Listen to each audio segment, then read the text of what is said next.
Adel Tarabt était tellement talentueux que Neil Warnock, son entraîneur à Queen's Park Rangers, lui a dit un jour « Même si tu joues mal, tu joueras quand même le prochain match, et celui d'après, même si tu joues encore mal. Quoi qu'il arrive, tu joueras parce que tu vas nous sauver. » Tarabt était tellement doué qu'on le comparait à Ronaldinho. Il était capable de mettre des petits ponts à toute l'équipe adverse et de marquer facilement un but. Il jouait pour le plaisir. Il était l'un des joueurs les plus talentueux de sa génération. Mais le talent seul n'a pas suffi à le sauver d'une chute dramatique, parce que quelques années plus tard, Tarabt s'est retrouvé à s'entraîner avec l'équipe réserve de Benfica et a passé presque 4 ans sans jouer un seul match avec l'équipe première. Sa carrière semblait terminée. Alors qu'est-ce qui s'est passé concrètement? Et comment un joueur aussi talentueux a-t-il pu finir dans une situation aussi délicate? Et surtout, comment s'est-il battu pour revenir?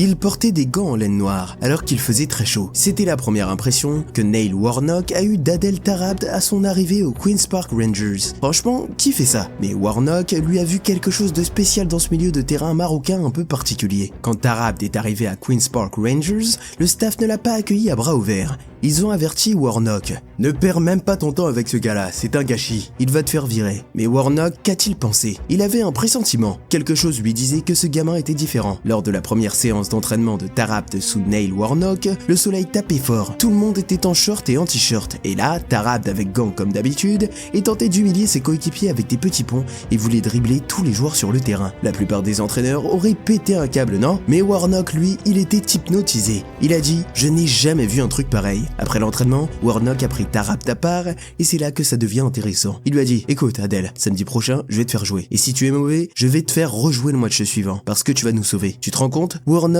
était tellement convaincu du talent de Tarabt qu'il était prêt à tout risquer. Mais Warnock n'était pas complètement fou. Il savait que Tarabt pouvait être un risque dans sa propre moitié de terrain, avec ses dribbles très osés. Alors il a eu une idée complètement folle. Il a dit à l'équipe « Si l'un de vous passe le ballon à Adel dans notre moitié de terrain, c'est une amende de 50 livres sterling. » C'est complètement fou. Mais dans la moitié adverse, Warnock le qualifiait de magique. Tout le monde attendait de voir comment cela allait se passer. Tarabt serait-il à la hauteur de la confiance de Warnock? Ou bien allait-il donner raison aux sceptiques? Eh bien, dès son premier match sous Warnock contre West Brom, Tarabt a montré exactement pourquoi son nouveau coach croyait en lui. Il a régalé le stade, avec des dribbles complètement hallucinants et gênants pour les défenseurs. Les supporters étaient fous de ses gestes techniques. C'était comme regarder un joueur de freestyle sur un terrain pro. Mais ce n'était que le début de la magie de Tarabt. Imagine un milieu de terrain si performant qu'il ne se limite pas seulement à marquer plus de buts que la plupart des attaquants, mais qu'il distribue aussi des passes décisives. 19 buts et 21 passes décisives en tant que milieu de terrain en une seule saison. Comment cela est-il possible dans un championnat aussi difficile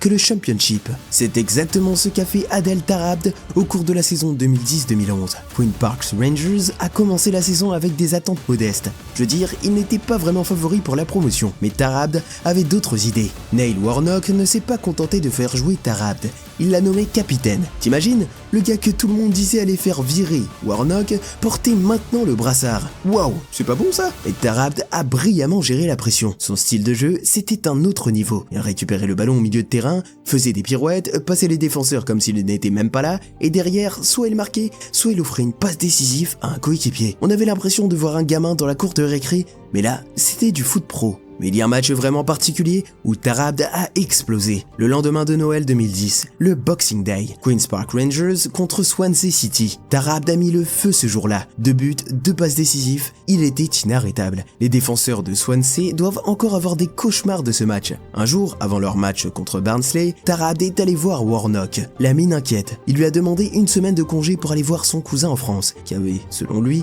été blessé par balle et lutté pour sa survie. Warnock a compris la situation et a accepté. Mais le samedi soir, le staff du club a trouvé le passeport de Tarabt dans le vestiaire. Ils ont compris que Tarabt n'avait jamais quitté le pays. Warnock a donc décidé d'envoyer quelqu'un pour le suivre, au cas où il penserait à vouloir s'absenter de leur prochain match, qui devait avoir lieu lundi soir. Il a demandé à une certaine Caroline de son staff de le retrouver et de le ramener à Barnsley.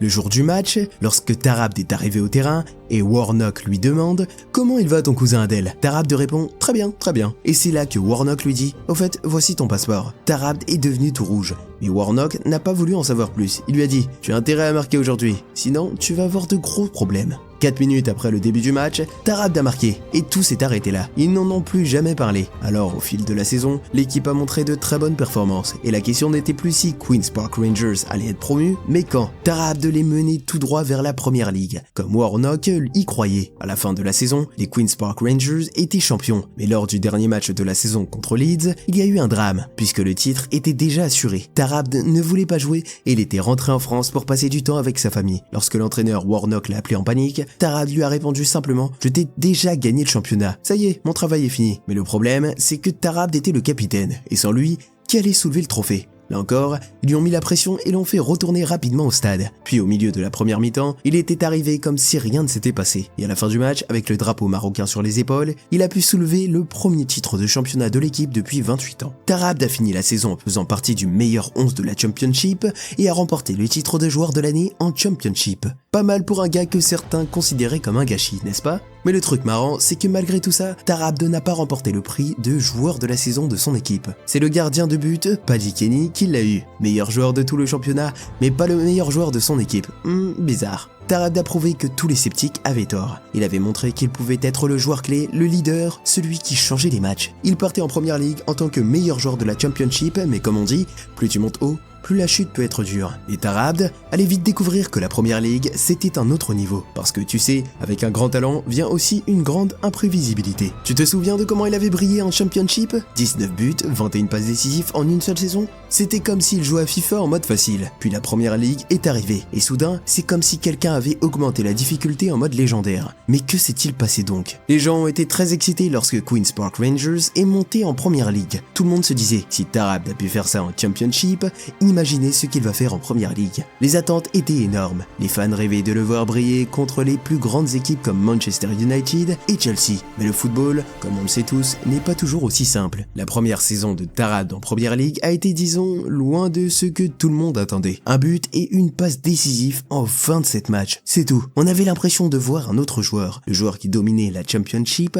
avait du mal à se faire remarquer en première ligue. Taarabd lui-même a parlé des difficultés qu'il a rencontrées. Quand je suis arrivé en Angleterre, je m'entraînais pendant 1 ou 2 heures, puis je me retrouvais tout seul. Je n'avais pas les gens autour de moi pour me dire ci ou ça. Le problème n'était pas seulement la difficulté du championnat. Taarabd était plongé dans un monde totalement différent. Il n'avait pas le soutien dont il avait besoin pour s'adapter. Mais ce qui rend Taarabd spécial, c'est que même lorsqu'il galérait, il pouvait encore faire des merveilles sur le terrain. Prenons par exemple ce match contre Arsenal. Taarabd a marqué un but absolument stupéfiant qui a rappelé à tout le monde pourquoi il était si apprécié. C'était comme un flash de l'ancien Taarabd, celui qui terrorisait les défenses de la Championship.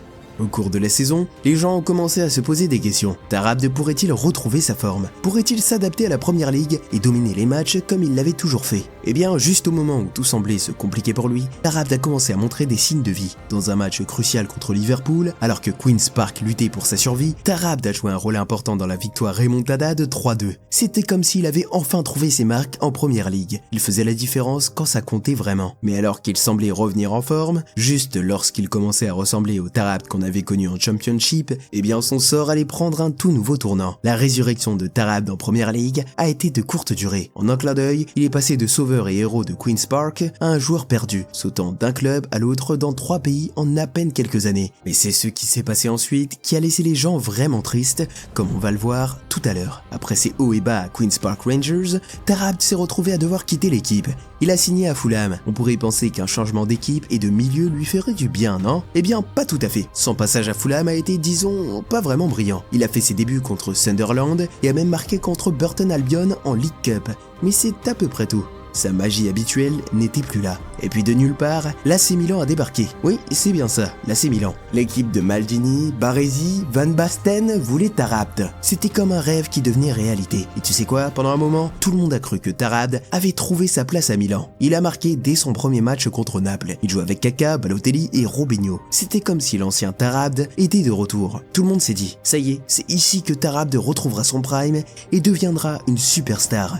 Mais le football, comme je l'ai dit, n'est pas toujours aussi simple. Juste au moment où tout semblait s'arranger, son prêt a été suspendu. Queen's Park voulait trop d'argent pour un transfert définitif. Et Milan a dit non merci. Du coup, Tarabd est retourné à Queen's Park Rangers, luttant pour trouver la forme dans une équipe qui se dirigeait vers la relégation. Les choses ont vraiment mal tourné. Son entraîneur à Queen's Park l'a critiqué en disant qu'il avait 3 kilos en trop. Imagine le gars qui était comparé à Ronaldinho se faisait maintenant taper sur sa condition physique. C'était un sacré contraste avec le Tarabd qu'on connaissait. Puis est arrivée l'opportunité qui était censée tout changer. Benfica, l'un des plus grands clubs du Portugal, a proposé à Tarabd un contrat de 5 ans. C'était sa chance de repartir à zéro, de montrer au monde entier ce dont il était capable. Et ce qui s'est passé ensuite est presque difficile à croire. Tarabd a signé pour Benfica en juin 2015. Et puis, rien. Aucune apparition. Aucun match. Rien pendant près de 4 ans. Tarabd a été comme un fantôme à Benfica. Le gars qui avait autrefois enflammé la première ligue n'a même pas pu mettre les pieds sur le terrain. C'est une vraie catastrophe pour lui. 1387 jours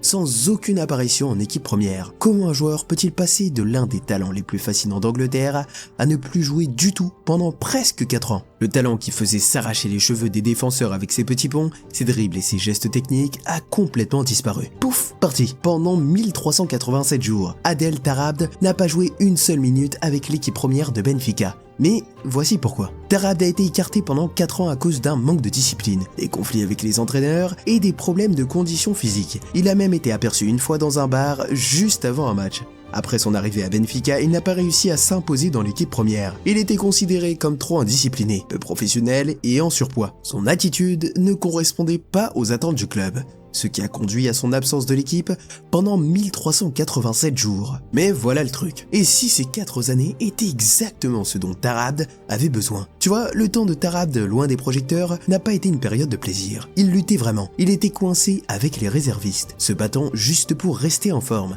C'était comme voir une star de cinéma devenir un figurant dans un film à petit budget. Tarabd lui-même a avoué « Je n'étais pas heureux. Évidemment, je voulais rester à Milan. Ça doit être difficile de passer de l'AC Milan aux côtés de Kaka et Balotelli, à se retrouver avec les réservistes de Benfica. Une chute qui doit être sacrément douloureuse. Mais Tarabd a toujours été un combattant. Même quand tout semblait aller mal, il n'a jamais abandonné. Mais cela n'a pas été facile. Tarabd a dû complètement revoir son mode de vie. Fini les nuits blanches, fini la malbouffe, il s'est mis à la salle de sport, à surveiller son alimentation, a pris soin de son sommeil. C'était comme s'il se reconstruisait à zéro. Il a déclaré « J'ai vécu l'enfer, mais c'est la meilleure chose qui me soit arrivée. Je suis plus calme maintenant. Je passe plus de temps avec ma famille, je suis un vrai professionnel. J'ai changé ma façon de manger, de dormir et de m'entraîner. » Puis, juste au moment où la carrière de Tarabd semblait terminée, Bruno Lage est arrivé. Le nouvel entraîneur de Benfica regardait Tarabd jouer et n'en revenait pas. Lage a dit « Je ne comprenais pas comment on en était arrivé là. » Il était choqué de voir un joueur avec un tel talent traîner dans les réserves. Soudain, l'espoir est revenu. Tarabd avait un entraîneur qui croyait en lui, qui voyait au-delà des erreurs et des années perdues. C'était comme si une bouée de sauvetage avait été jetée à un homme qui se noyait. Mais voici la question la plus importante. Est-ce que Tarabd pouvait vraiment changer? On parle d'un joueur qui a été rejeté un peu partout à cause de son mauvais comportement. Après 4 ans d'absence, pouvait-il vraiment tout changer? Un dragon pourrait-il vraiment changer de peau? Eh bien, il s'avère que ce dragon n'a pas seulement changé de peau, mais il est devenu un tout autre animal. Tarabd s'est transformé en quelque chose que personne n'avait vu venir. Sous la direction de Bruno Lage, Tarabd n'a pas seulement été convoqué à l'équipe première, mais on lui a donné un tout nouveau rôle. Milieu de terrain défensif. Ouais, tu as bien entendu. Le gars qui n'était même pas capable de défendre se voyait maintenant confier la mission de protéger la défense. C'était comme demander à une Ferrari de devenir un char. Évidemment, il y avait pas mal de sceptiques. Je veux dire, Tarabd en tant que milieu défensif, ça semblait être une catastrophe comme décision. Mais Tarabd a choqué tout le monde. Il ne s'est pas seulement adapté, il a explosé. Ses coéquipiers n'arrivaient pas à croire au changement. Ils ont vu un nouveau Tarabd, un joueur qui travaillait dur, qui revenait défendre et qui faisait des tacles. Ce n'était plus le Tarabd qui arrivait en retard à l'entraînement ou qui s'absentait des séances de salle de sport. C'était un gars qui était le premier arrivé et le dernier à partir chaque jour. Et sur le terrain, eh bien Tarabd était comme un homme possédé. Lors de la saison 2019-2020, il est devenu un titulaire régulier pour Benfica. Et ce n'était pas seulement une question de temps de jeu, c'était une question d'impact. Il gagnait des tacles, couvrait des espaces et continuait à créer des occasions. On avait l'impression de voir un joueur complètement différent. Pour Benfica, il était comme une nouvelle recrue. Lors d'un match de Ligue des Champions, Benfica contre Zénith, Tarabd avait dominé le milieu de terrain. Il était partout, interrompant grimpant les attaques, lançant les contres, il a tout fait. C'était ce jour-là que tout le monde a pu voir la transformation incroyable de Taarabd. Mais le véritable test était encore à venir. Le premier match de Taarabd en tant que titulaire en Ligue des Champions approchait. Allait-il supporter la pression? Allait-il prouver qu'il avait sa place au plus haut niveau? Eh bien la pression n'a eu aucun effet sur Taarabd, comme si de rien n'était. Il n'a pas perdu son calme pendant une seule seconde. Il était exceptionnel. Il est devenu un joueur clé pour Benfica, pas seulement en championnat, mais aussi en Ligue des Champions. Le gars qu'on voyait autrefois comme un boulet était désormais l'un des premiers noms sur la feuille de match. Mais quelle transformation! Taarabd est passé d'un ailier brillant mais irrégulier à un milieu de terrain solide et efficace. Il ne jouait plus seulement pour lui et pour le fun, il jouait désormais pour l'équipe. Le problème de Taarabd il y a quelques années, c'est qu'il était arrogant et pensait tout savoir. Mais aujourd'hui, il a changé d'avis. Il a déclaré « Aujourd'hui, je crois davantage à ce que les gens me disaient. Parfois, il faut tout perdre pour comprendre la réalité. » Taarabd se souvient de sa carrière avec un mélange de fierté et de regret. Il sait qu'il a fait des erreurs, des grosses erreurs. Parfois, je me dis que si j'avais eu la même mentalité à 20 ans, les choses auraient pu être différentes. Taarabd ne s'attarde pas sur le passé. Il a pris ses leçons difficiles et les a utilisées pour complètement transformer sa vie. Maintenant, j'ai 3 ou 4 amis, et c'est tout. Ma vie est claire maintenant, et je me sens bien. Et ce qui compte maintenant pour lui, c'est le football pur et simple. Taarabd a complètement changé son approche du jeu. Il a perdu le poids en trop, tant physiquement que mentalement. Il a appris à mieux écouter les conseils des autres. Il dit « Quand j'étais plus jeune, je n'accordais pas le temps aux gens. Je pensais que j'avais toujours raison. » Maintenant, il est tout oui et écoute les conseils avec attention. Malgré tous les hauts et les bas, Taarabd est fier de ce qu'il a accompli. Et tu sais quoi? Il devrait l'être, parce que l'histoire de Taarabd n'est pas qu'une question de talent ou d'opportunités ratées, mais de croissance, de rédemption et de la puissance des secondes chance. L'histoire de Taarabd nous rappelle qu'en football, comme dans la vie, il n'est jamais trop tard pour revenir. Elle nous montre aussi que le talent brut ne suffit pas. Il faut de la discipline, du travail acharné et la volonté de changer pour vraiment réussir. Alors si t'aimes le foot comme moi, tu devrais regarder la vidéo à l'écran maintenant. Tu vas aimer, c'est promis.